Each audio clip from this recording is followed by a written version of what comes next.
From ABC News, this is World News Now. Topping our news tonight, voters have overwhelmingly rejected this attempt by Governor Schwarzenegger and the state legislature to try to ease California's budget crisis through a series of propositions. So what does this all mean for the state? It could mean more budget cuts, and cuts never before seen in California history. The governor made the worst-case scenario predictions. News 10's Cornell Bernard live at the Sacramento County Registrar's office tonight with the story. Cornell?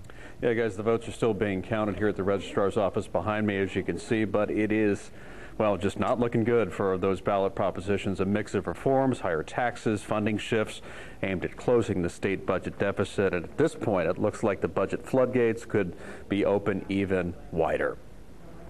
That's mine. Okay, just drop it right there in the box.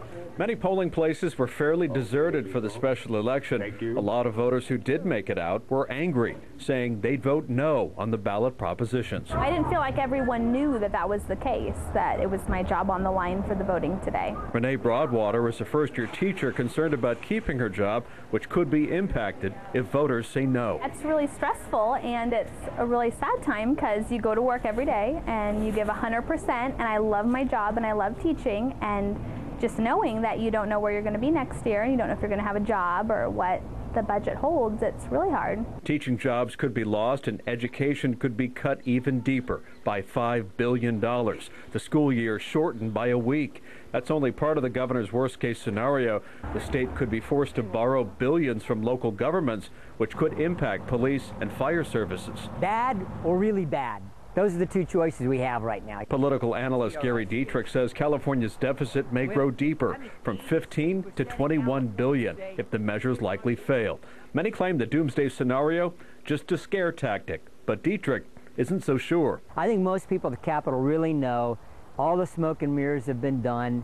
You know, there's no more magic tricks left out there. Now we're down to crunch time. You know, I made all those connections. For Renee, a first-grade teacher, the future is unknown. I don't know where I'm going to be next year, what I'm going to be doing, but hopefully it's teaching.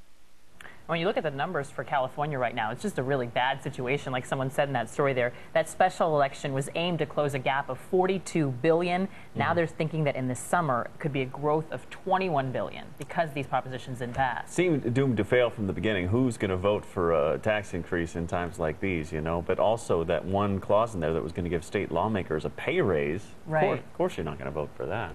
Who would want to? We'll see what solutions they can come up with now, though. Tough times ahead.